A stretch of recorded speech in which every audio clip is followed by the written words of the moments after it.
అందరికీ నమస్తే అండి.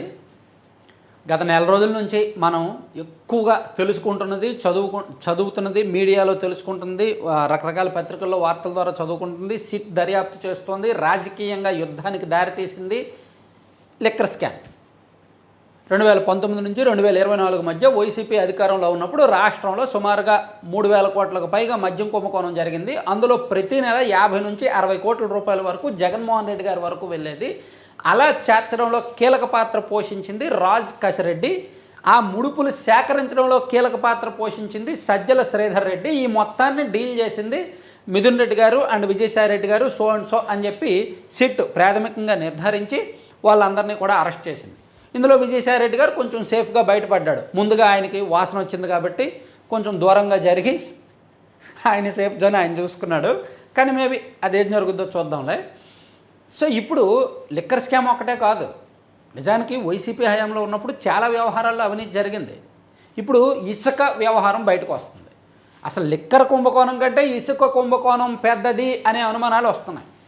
ఇప్పుడు లిక్కర్ కుంభకోణంలో ఎలాగైతే ఈ మిథున్ రెడ్డి గారి పేరు బయటకు వచ్చి, రాజ్ కసిరెడ్డి పేరు బయటకు వచ్చి, విజయసాయి రెడ్డి గారి పేర్లు, ఈ సజ్జల శ్రీధర్ రెడ్డి వీళ్ళందరి పేర్లు బయటకు వచ్చాయో, ఇందులో సేమ్ రాజ్ కసిరెడ్డి రాజశేఖర రెడ్డి గారే ఈ లిక్కర్ ఇసుక వ్యవహారంలో కూడా ఆయనే పెద్ద తలకాయి, ఆయనే మొత్తం వసూళ్ళన్నీ చేసేవాడు.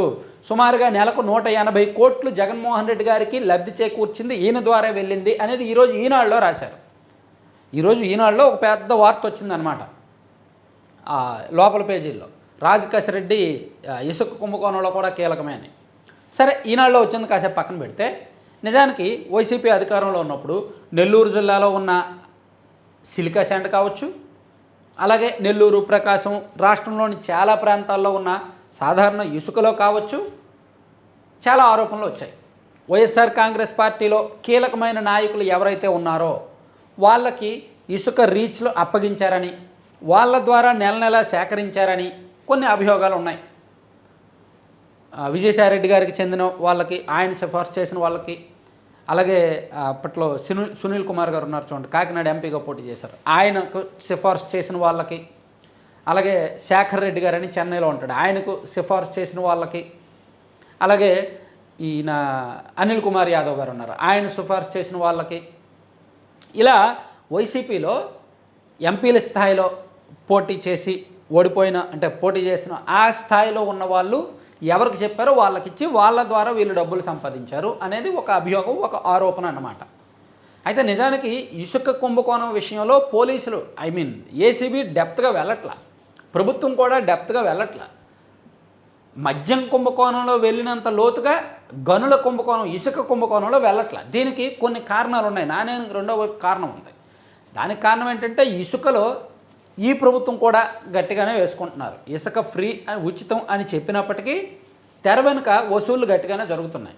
ఇసుక రీచ్లన్నీ వీళ్ళ కంట్రోల్లో పెట్టుకుంటున్నారు. ఏమంటే ఇసుక ఫ్రీ అయినప్పుడు ఇసుక రీచ్లు ఎమ్మెల్యేల అనుచరులకు కేటాయించాల్సిన అవసరం ఏముంది? ఎందుకంటే అక్కడ లోడింగ్కి విపరీతంగా వసూలు చేస్తున్నారు. ఫ్రీ అని పేరు పెట్టారు, కానీ లోడింగ్కి ఒక్కొక్క టన్నుకి భారీగా వసూలు చేస్తున్నారు. అందులో మిగిల్చుకొని వాటాలు పంచుకుంటున్నారు, ప్రైవేట్ రీచ్లు మెయింటైన్ చేస్తున్నారు, నెల నెల కప్పం కట్టించుకుంటున్నారు, జరుగుతోంది. సో ఇసుకలో మద్యం విషయానికి వచ్చేసరికి అప్పుడు సెంట్రలైజ్డ్ కరప్షను, ఇప్పుడేమో గ్రౌండ్ లెవెల్ కరప్షను. ఇసుకకు వచ్చేసరికి అప్పుడు సెంట్రలైజ్డ్ ప్లస్ గ్రౌండ్ లెవెల్, ఇప్పుడు సెంట్రలైజ్డ్ ఉందో లేదో తెలియదు కానీ గ్రౌండ్ లెవెల్లో ఇలా జరుగుతోంది. అయితే ఇదే ఇసుక అనేది మైనింగ్ డిపార్ట్మెంట్, గనుల శాఖకు సంబంధించింది. సో ఇసుకని ఎప్పుడైతే డెప్త్గా ఇన్వెస్టిగేట్ చేస్తారో గనులకు కూడా వెళ్ళాలి. ఈ క్వారీయింగ్, గ్రానైటు, లాటరైటు, బాక్సైటు, వీటి జోలికి కూడా వెళ్ళాలి. వీటి జోలికి వచ్చినప్పుడు ఖచ్చితంగా తెలుగుదేశం పార్టీలో ఉన్న పెద్ద తలకాయలు కూడా కొన్ని దీనిలో ఇన్వాల్వ్ అయ్యి ఉన్నారు. ఇప్పుడు ఉమ్మడి చిత్తూరు జిల్లాలో ఒక మాజీ మంత్రి గారు, ప్రస్తుత మంత్రి గారు కలిపి ఒక క్వారీ బిజినెస్ చేస్తున్నారు. సో ఆయన్ను ఈ గనుల కుంభకోణంలో, ఇసుక కుంభకోణంలో నిందితుడిగా చేస్తే, ఆయన్ను అరెస్ట్ చేయాల్సి వస్తే మరి ఆయనతో కలిసి బిజినెస్ చేస్తున్న ఈయన పరిస్థితి ఏంటి కదా? సో ఇట్లా, అలాగే ఈ గనులకు సంబంధించి కొంతమంది తెలుగుదేశం పార్టీలో కీలక నాయకులు, ఫైనాన్షియల్గా ఎదిగిన వాళ్ళు ఉన్నారు. సో దానిలో డెప్త్గా వెళ్ళే కొద్దీ టీడీపీ వాళ్ళు కూడా, టీడీపీ ఆర్థిక మూలాలు కూడా కదిలే అవకాశాలు ఉన్నాయి, ప్రమాదం ఉంది. అందుకని ఎందుకో మీరు అబ్జర్వ్ చేశారో లేదో, జస్ట్ గనుల శాఖ డైరెక్టర్ వెంకటరెడ్డి గారిని అరెస్ట్ చేశారు, ఆయన నుంచి ఒక స్టేట్మెంట్ తీసుకున్నారు, కొన్నాళ్ళు జైల్లో పెట్టారు, ఆ తర్వాత సైలెంట్గా ఆయన బెయిల్ మీద విడుదల అయిపోయారు. ఆ స్కామ్ కూడా, ఆ కేసును కూడా ఏసీబీ కదపట్లేదు, సిఐడి కదపట్లేదు, పెద్దగా లోతుగా వెళ్ళడం లేదు.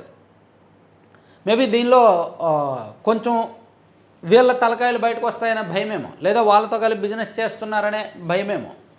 సో ఇప్పుడు మద్యం అంత డెప్త్గా వెళ్ళి వెనక్కి తీసినప్పుడు దాదాపుగా 90% కేసు కంక్లూజన్ ఇచ్చేశారు మద్యం కుంభకోణం విషయంలో. కానీ గనుల విషయానికి వచ్చేసరికి మద్యం నెలకు 50-60 కోట్లే, కానీ ఇసుక నెలకు 180 కోట్లు అంటే మామూలు విషయమా? మొత్తం 5 సంవత్సరాలు పోల్చుకుంటే ఎంత భారీ, ఎన్ని వేల కోట్లది? సో దీన్ని మరి ప్రభుత్వం, కూటమి ప్రభుత్వం డెప్త్గా వెళ్తుందా లేదా? ఇలా వెళ్తే వైసీపీలో చాలామంది ఉన్నారు, ఎంపీలుగా పోటీ చేసి ఓడిపోయిన వాళ్ళు, మనం ఇందాక పేర్లు చెప్పుకున్నాం కదా, వీళ్ళందరికీ కూడా ఇరుక్కుపోయే అవకాశం ఉంది. సో ఇసుక కుంభకోణాన్ని ప్రభుత్వం పట్టు వదిలేసింది. దానికి కారణాలేంటి? అసలు ఇసుక కుంభకోణాన్ని పూర్తి స్థాయిలో దర్యాప్తు చేసే ఉద్దేశం ఈ ప్రభుత్వానికి ఉందా లేదా దాని మీద కూడా ఏమైనా స్పెషల్ ఇన్వెస్టిగేషన్ టీం వేస్తారా? మద్యం స్కామ్ అయిపోయిన తర్వాత ఇసుక మీద సిట్ వేస్తారా అనేది చూడాలి. అదే జరిగితే మాత్రం మరో వైసీపీ హయాంలో జరిగిన మరో పెద్ద స్కామ్ రివీల్ అయినట్టే, రాష్ట్ర ప్రజలకు దోషులు ఎవరో తేలినట్టే. ఏం జరుగుతుందనే చూద్దాం. Thank you.